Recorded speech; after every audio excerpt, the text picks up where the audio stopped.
Watch some other people's stuff, get inspired, just like get after it.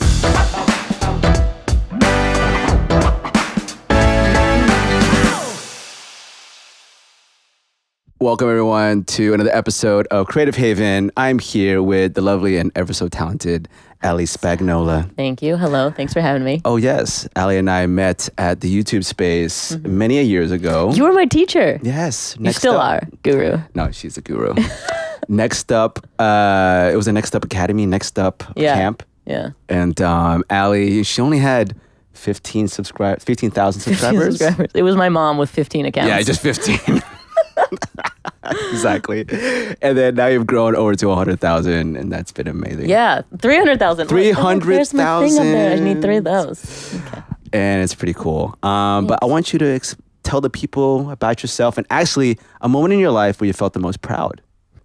Okay. Well, I'm a musician, YouTuber, personality. I don't know. What do we call ourselves? Artist. Honestly, Influencer is so for pie. So yesterday. So 2019. Oh, 2019. Yeah. Yeah, I want to get people saying that they make art, not content. But, you know, some people are making content. Let's be honest. Yes. TikTok. And how do I make art unless I put down other people's content? You know what I mean? Ooh, a true artist. A true artist has to insult other people. Yeah. That was totally a joke. You have to say it in a French accent. Oui, oui. And one time that I was proud of myself is actually 3 years ago yesterday. Can you see it in the Oh, no. thing? I got to pan up. No, it's fine. I got a Guinness World Record. Whoa. You are looking at, I still hold this record, Wow. the fastest woman on a space hopper on the planet. Okay. I can't account for the universe. What is a space hopper? Yeah, number one question that I get after hearing that. It is, you know that kid's toy that blows up and it has a handle on it and you bounce on it? Yeah. Yeah. I broke the 100 meters on that. Oh my God. What was your time? 38.22 seconds. You're like the Usain Bolt of space hoppers. Yes. Sure. Wow. You're just like a lightning bolt on a hopper. Right. Except that the lightning would explode the hopper, but it's fine. Whatever. Wow. So was that like a process where you had to call up Guinness and say, hey, Guinness, I have a world record I want to break. Can you come here to this open field? Yeah, to Drake Stadium in here or at UCLA. Wow. Is it, or USC? Which one is that? So is there like a pitching process for that? It is a process. You have to go again, get their attention. And then when you go to break the record, they already have your certificate printed and framed. Wow. But you can't look at it, you can't photograph it, but they have it there in case you do break the record, and then they present it to you right Wow. then. It's excellent. Guinness, what a great way to kind of just save themselves from like another time to meet up with you again. It's like if you don't break the record, it's like, oh, okay, this is just a square box. Yeah, I wonder what they do with all the fails. They're in like third world countries, kids are using them as housing. Exactly. They're just part of somebody's wall now. Yeah. Failed Guinness Book of World Records. Well, the kids are wearing those Super Bowl shirts that were printed for the wrong team. Yes, exactly. What happens to those shirts? That's why the fashion industry needs to change. Okay, there's too many wasted shirts from losers out there. Yeah, there you go. That's the problem. Maybe we need to make cut it all up and make new shirts. But Ali, I want to know these days, I know you're working on some amazing, incredible stuff. Like, how do you keep inspired all the time? I think it's just because I'm on the hamster wheel of YouTube. I'm not inspired. I'm just keeping going. No.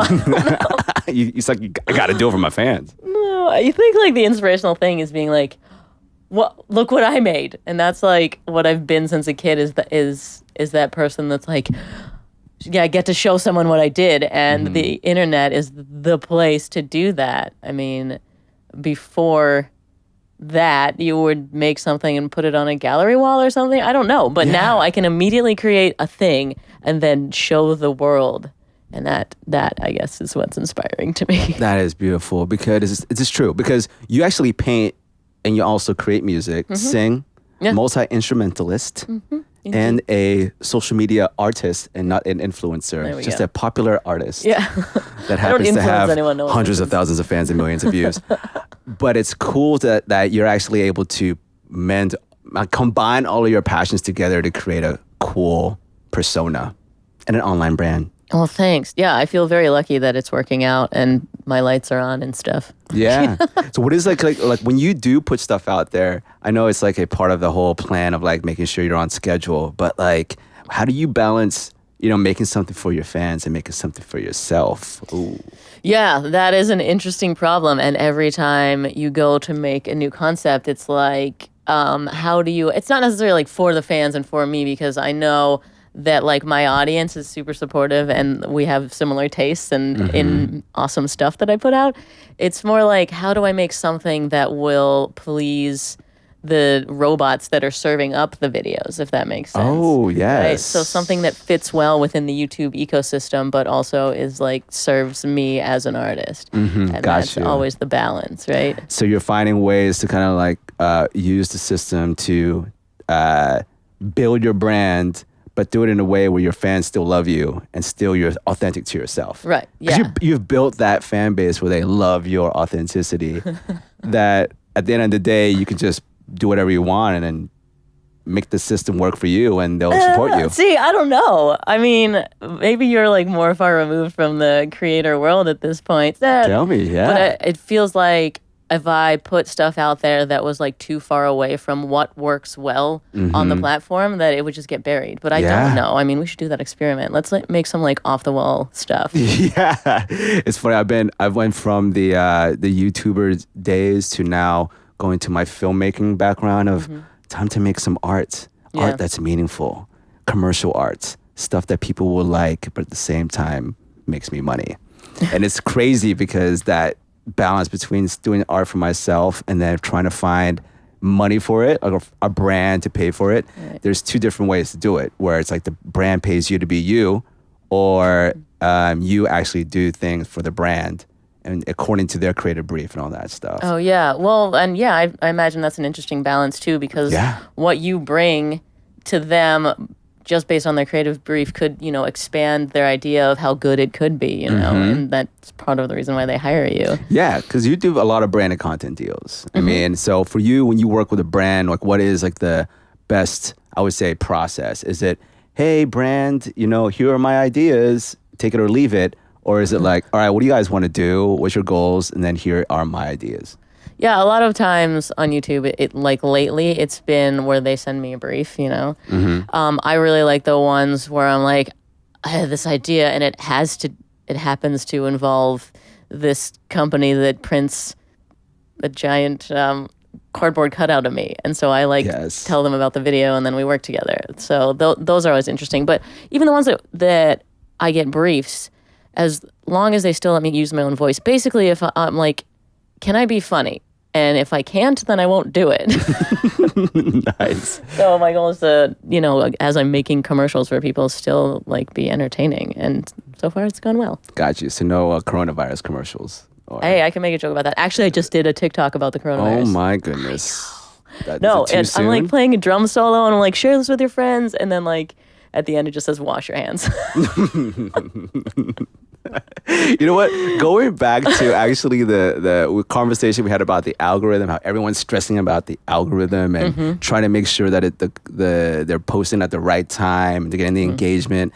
Like, what are your thoughts right now where, you're posting something and your content has to be relevant, has to be, that's trending for your specific vertical and it's relevant to your voice. Like, what do you do to make sure that the algorithm fits benefits you, but at the same time, you're not staying up or trying to post at parts of the day where you're busy?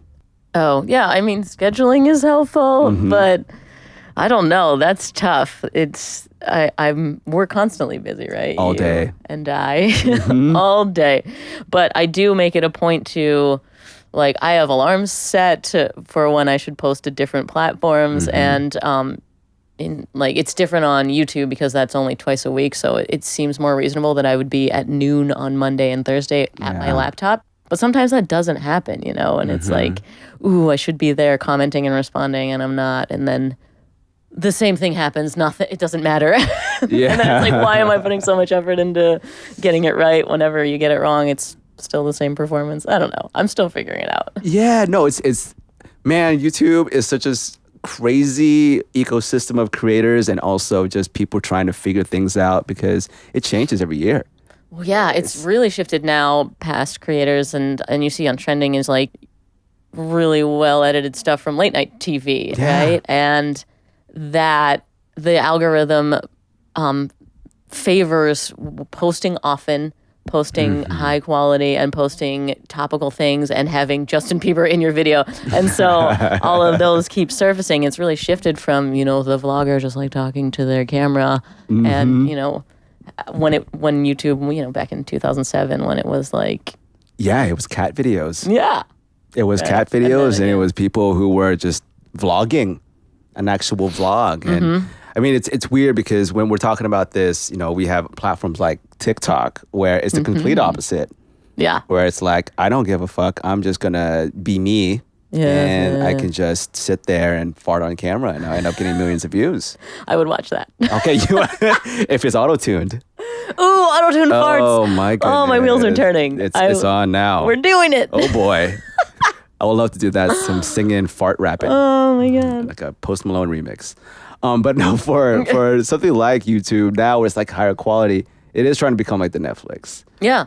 I mean, that's clear that they want longer watch times. They want to compete with Netflix. And they are. They have YouTube TV, too. Yeah. So for you as a creator, how does that work with your production schedule? I mean, your production workflow. Do you feel like you always have to get the top of the line equipment and then the lenses or hire a team? Like, how do you keep up with that? Yeah, I feel like I am on a hamster wheel, and I've started hiring people to put out more stuff. It's not even like, I need to hire people to free up time for myself. It's like, I need more people to take over things so I can make more. Yeah. Which has been interesting. And, it's tough finding like a team that syncs well and figuring out the balance of being like the manager. And, with my art degree, I was actually a sculpture major. And so I'm used to like having my hands in clay. And I love this as an analogy. Like, I am the artist with the hands in the clay. As soon as you start having people under you, they're the ones with their hands in the clay. They're the ones editing for you. They're the ones doing that bottom level hands in the art thing. And it's a weird shift to now be the one managing people instead of managing mud. Yeah. And it's crazy because as an artist, you're not you don't have that pragmatic or that, at first you don't have those leadership skills of like, can you make my art better? Because you want to make your art better yourself. Right. And you want to figure out all the systems and you still want to have your say on all the micromanaging and everything. Right. And it's tough. Yeah. To actually step back and trust people. And so like for you, when you get people on board and everything, like what is kind of like your pep talk to say, hey, this is what I'm all about. Okay. This is what we're trying to create. Like what is your unique selling proposition, your USP? Well, we're adding outrageous to the world and making the world a more outrageous place. That's it. Yeah. I knew you had it. Come on. That's what I'm talking about. Yeah. So making outrageous a special place. Yeah. Just like, creating something that will spread joy and make people's day a little bit brighter. And that, I mean, I have a great editor now that is no longer I'm micromanaging. He's bringing me gags that I never would have thought of. You know what I mean? And like, he's now a character on my channel. Yes. That it's still kind of this weird thing where like I call him Carl and like my audience doesn't know if that's him or is that his real name or is it actually me doing the editing. But like now it's gotten to the point where I just sort of let him play. Oh, and, nice. And it's really cool. And that's the best when you can like trust somebody to actually take that to the next level. And that he takes agency too and is proud of his jokes that he's adding and the work that we've made together. So when it comes to jokes and finding that person that gets you and everything, is that like a growing process of him getting your humor, or was it at the very start you guys just hit it off at coffee, busting up laughing about auto-tuned farts? Still laughing at it. Yes. It's still good. Yeah, I mean, we were friends already, and he's also a YouTuber, and actually you should talk to him on this podcast. He's super creative. He's a musician why am I just keep saying his name or not saying his name? It's RKVC is his band, and his name is Rod. Oh. But So check out his music. It's great. I think I will. But yeah, I went through a lot of editors before I got to him, and it was clear like he gets the speed of YouTube and my speed in general, and then it has grown from there.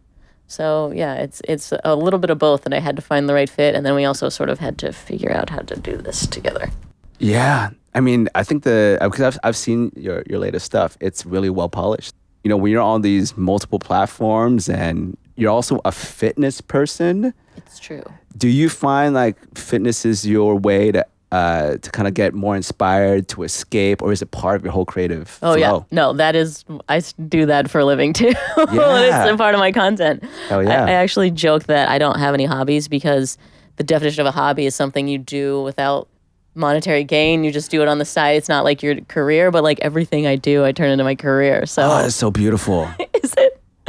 Oh, Nothing is it? to put in my dating bio because I don't have hobbies. Let's talk about that because it's very true. Do you feel like now that everything that you do is getting paid, that it gives you extra pressure or no freedom for that one hobby? Oh, no, honestly, because I even started, did you see when you came in, there's some cross stitching on the wall, and I was like, I really want to cross stitch, and then I made it a YouTube video, and I was like, okay, this is cool.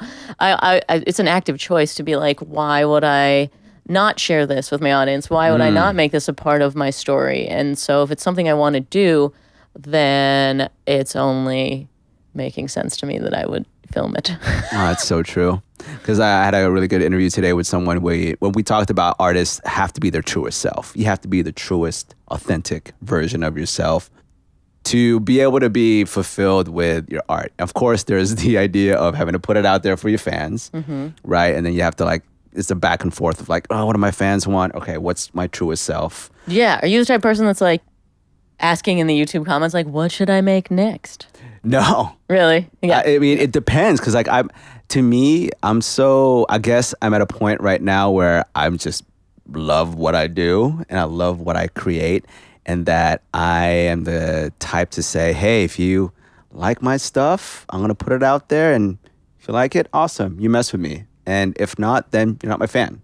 Solid. I love it. Because it's like, okay, you're just not my fan. Yeah. Because then if you're at a point where you're just doing things just to get fans down the line and you hate what you're creating and you have to pivot out of it, you're not going to get that same fan base to follow your pivot to your true, authentic self. So for you, be real. Yeah, be real. That's the whole thing about cross YouTube. Stitch, even though people are like, why are you doing this? Yeah, why are you doing cross stitch? I think that's cool that you actually have you're so creative. Like I want to know like now, like when you get into a quote unquote creative rut, I feel like you just pick and choose from your different passions, don't you? And be like, all right, I don't feel like filming today.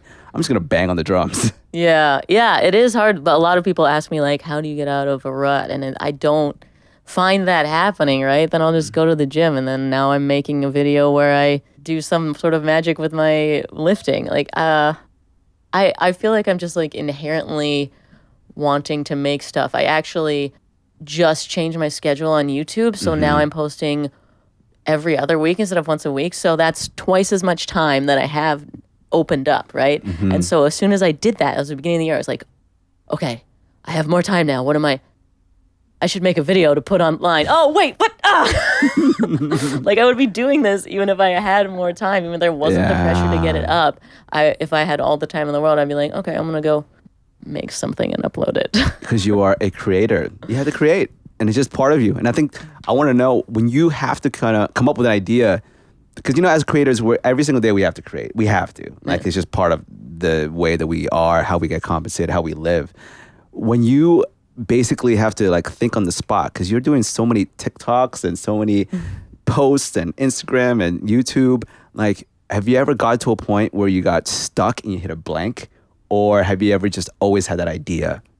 Oh yeah, I'm currently on a blank. I was supposed to do a video with my mom. She was going to fly here. I was telling you about this. And they got canceled because of the corona and you shouldn't be traveling. And so I don't have a video for next week. I don't know what to do. I hope my mom doesn't watch this because I was going to jump the video on her. But I've done a video with her before where I turned her into a pop star, and I made her talk and auto-tuned her into this like Kesha style jam. Yes. And Twitter was like, this is amazing, we need more pop star moms. So I was gonna do another one with her, and I don't have her coming now. So I am in a blank moment. Oh, and I'm I like, see. what do I do? But robot farts, am I right? Robot farts. This is it. Stealing it from me. You please. You have to do the robot when you do it too. Oh, Yeah. Amazing. It's amazing. Yeah, it happens. Blanks happen. yeah. You know? And then you just keep going. You just keep going, don't you? You just have to go do it. watch some other people's stuff, get inspired, just like get after it. And I think it was Chuck Close, who is a postmodern artist, said, I don't do inspiration, I just get to work. Hell yeah. Yeah. It's that thing where you just like set aside, like, these are the 4 hours where I'm working on a YouTube video. And even though you don't, and you're like writer's blanking, like these are those 4 hours. And so then you just get to work, and then suddenly you have an idea. You know what? Everyone that all the pros that I've interviewed for this podcast said the same thing. And I do run into a lot of creative people who are like, okay, I need to have a moment with my creativity, inspired, and then find the muse. And like the day when you schedule creativity and you don't feel it, you're like, all right, then I don't feel it, I want to go out for a hike or watch Netflix. Yeah, exactly. But you just got to get it done. Yeah, or those people that are like, you know what, put on your sports bra, go to the gym, but if you don't feel like it, drive home. I'm like, no, are you kidding me? Yeah. I'm going to the gym. Yeah.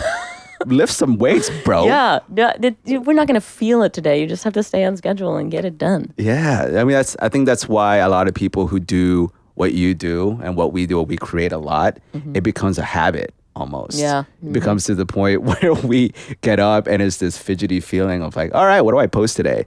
All right, what do I post? What do I write? What do I film? What do I edit?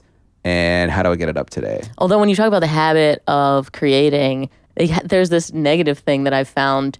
I've talked about this in past videos because I used to do one painting a day, every day for like 2,700 days. Yes, that's right. I remember this. And then it wasn't like, oh, I've accomplished something anymore. It was like, of course you did a painting. You do a painting every day. You brush your teeth. It became brushing my teeth. So it's not like you don't wake up and go, guess what? I brushed my teeth today. You just, if you don't brush your teeth, you feel crappy about it. Yeah.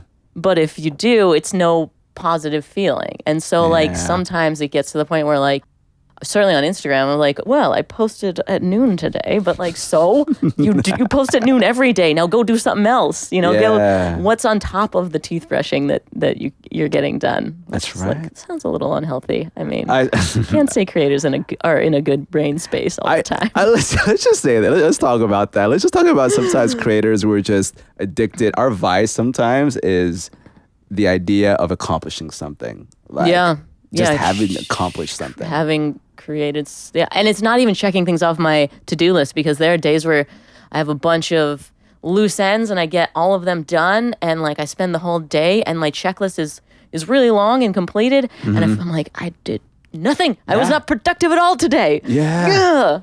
So do you feel like now you've figured out what is the Ali Spagnola brand? Like, you know what the future is? Or do you feel like it's always changing? It's always a ever-changing landscape for you? Yeah. I mean, I know who I am, but what I'm going to make is going to keep evolving, even like based on platforms. Bits came out and it's supposed to be the new Vine, and now I'm like, ooh, how can I play with 6 seconds? You know? And it's still going to be me, but like things do change, and I'm so open to incoming things too. If you came to me and were like, hey, let's do this fart song, I keep bringing it up together. I'd be like, yeah, of course. I'm open to like whatever collaborations and opportunities come to me. So it is ever evolving. It is, isn't it? And then do you feel like with all these new platforms coming out, do you find yourself ditching other platforms in the process? Or is this constant stacking of platforms? I haven't even ditched Vine yet. I'm still posting Vines. Yes. Oh, keep it live, keep the dream alive. Is that even possible? No, but yeah, I'm trying to think of, I like for about a year was like really frustrated with Facebook, but now I've got some people helping me out with it. Again, building a team, and it's taking off. I'm getting like millions of views on Facebook. Whoa. Yeah, but they're doing a great job. Yes. Shout out to the team. Jared. He's so dope. Outstanding. So when you get those moments, like when you do get the millions of views on Facebook and the millions of views on YouTube and all those different, platforms, How do you celebrate these victories? By making more stuff. Yes. You never celebrate. Yeah. Just part of it. It's a habit. It's like painting every single day. Yeah, exactly. Of course It's just you brushing made a your teeth. I don't know. Let's go shoot some tequila or something. How do you want to celebrate? Yeah, no, it's weird because like after a while, like when you make that $1 million, when that million view video, and you're like, oh yeah, I did it. And then when you do it, it's like, okay, I guess we did it. Great. Yeah. Awesome. There we are. There we are. What's next? So a lot of people out there who are like, I want to get those millions of views. You know, what do you tell them? Like, is there any love and fulfillment from the millions of views, or is it something more of like part of an overall plan? Well, yeah, this is the hedonic treadmill, right? It's not like everyone knows that you set goals, you reach them, and then it's like, I guess I'll set more goals. Like, Yeah.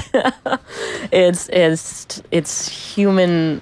It's the human experience to be like, I want this, and then if you get there, you just want more. So yeah, maybe that's not healthy. We should stop making stuff and start meditating. Do you want to be a Buddhist with me? That's right. I'm going Buddhist right after this. I'm gonna do the fart video, and then we're gonna go Buddhist. Yeah. But I'm gonna film myself being Buddhist. Of course. Oh my god. Hey, you know what? It's a whole, Film a digital detox. film a digital detox, please. Yeah, but have someone else do it. So when I was going to ask you, because you are all about your fitness. You have a new podcast coming out about fitness. I do. Right? Yeah, it's called Total Fitheads. Yes, Total Which I'm very Fitheads. proud of. Why? Tell me about how fitness came into your life. Has it always been a part of your life? And do you find your creativity being part of that? Like, do you find creative ways to sculpt your body, push weights? Ooh, like my body is art and I'm the sculptor changing the sculpture. That was your major. Yeah, that's great. Yeah, I mean, I don't know. Fitness has always been a part of my life. I was a dancer, and then like once that was over, you know, when I was done being in a dance company, I still was really active, and I started running a lot, and then discovered Muay Thai. Yes. Yeah, and then my faves. CrossFit, and now I'm really into Olympic lifting. I don't know, I just like being active, and I don't know if it makes me more creative because I've never not been active. So maybe if I stopped lifting, I would just like start making terrible work. Yeah. Or maybe I am making terrible work and I should stop lifting and get hard. You're just gonna have to get fat. Yeah. And to see what I do happens. want to. Come on, how cool would it be to have like an eating channel where you just travel around and eat on camera? Yeah. Yeah. Well, did you know?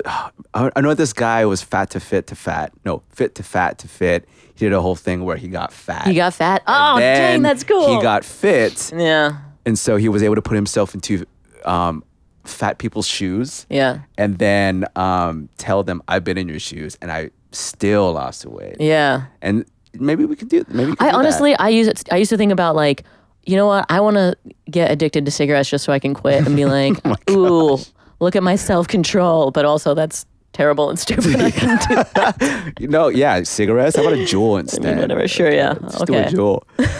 So let me ask you about fitness, because I'm all about my fitness too, and I love it. Yeah. Does it help you be creative? It does. Yeah. I think it's because it just gives me more energy. And is it more of a release for you, or is it a part of your It's a release. content? I think it is because martial arts. Yeah. So martial arts is gonna be part of my content a lot. Cool. And so the whole idea of kicking pads and kicking ass Yeah. is part of the content. Love it. And I think it's just I put a lot of art and my creativity into my martial arts because it is a martial art. Yeah. Yes, but also with lifting, because I'm powerlifting as well. Nice. Deadlifts and There we go. all these Squats, crazy benches. things, and it's giving me more energy. More energy. It gives me more stamina. It just makes me feel stronger. Cool. I imagine those two working together are killer because you probably had got amazing cardio. Oh, and now you're- I just throw people through windows. I love it. It's crazy. So for you, when you are doing your fitness content, do you ever find yourself not going all the way because you don't want to look crazy on camera, or are you really pushing it for your camera? Oh, I put my fails up. My fails do better on Twitter than like my good squats. If I like fall out of something, people are like, Ooh. share. Oh my God, fall out of a squat. Oh my gosh, that's scary. Fine. It's better. Honestly, it's weird when you have other people spotting you. I get like weirded out with someone behind me, so I'd rather just like let it go. Gosh, yeah, I can imagine a squat. For me, oh gosh, a bench, like falling out of a bench. Oh yeah, that's scary. You need a spotter because it's just right there on the chest. Although a lot of times I'm lifting light enough that I could just like, if I don't have clips on, I'll just like dump the weights off, and it's like embarrassing because now you're like clanging around. Everyone in the gym is like, oh look, she just fucked up. All right, you need to put that on Twitter. Yeah, by the way. yeah. But no, then there are times where I'm like, let me just get really good form. I'll go lighter so they can see like how good my form is. You know, whatever. It's a balance. So then, do you say that your on-camera self and your off-camera self are different or the same now? Since I mean, it's always been the same for my whole career. It's like a magnification on myself, right? I mean, you're on more, I guess. When I'm creating a video, I'm like slightly more Allie than I am when I'm not in front of the camera, but it's me. Yeah.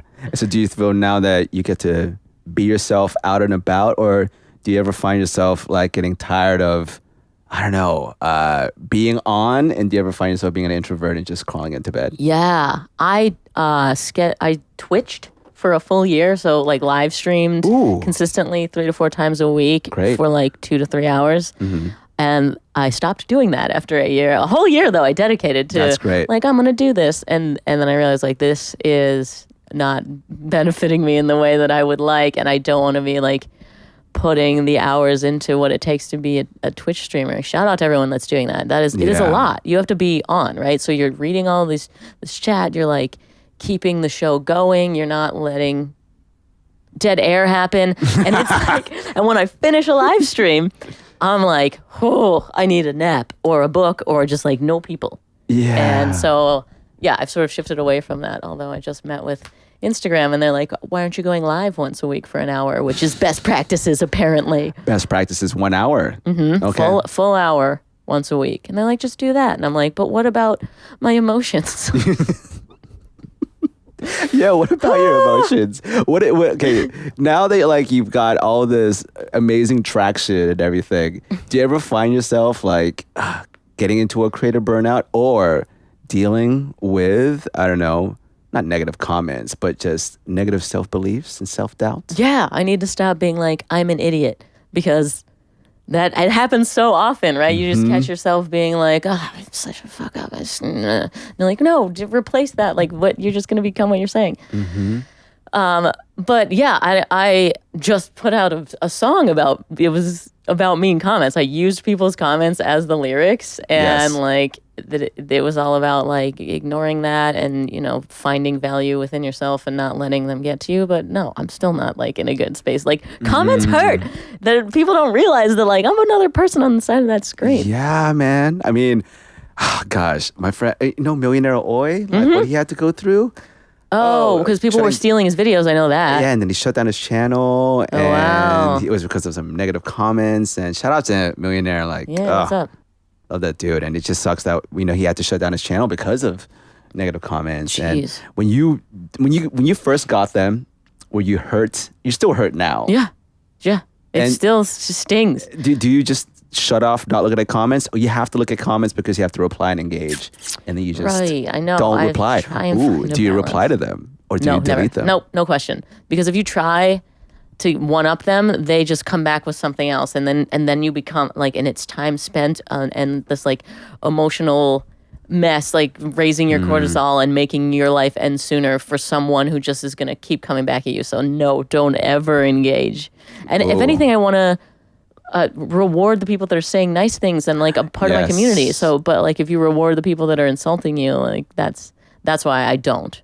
And also I'm, you know, try and not look. I think it's not healthy to be just like reading constantly, but there needs to be a balance. You know, you know how they say like you got to get feedback from your audience. You got to know what they want, but I don't want to create in, you know, a world shelled into my own, never get any sort of info or never be able to say, hey, look what I did.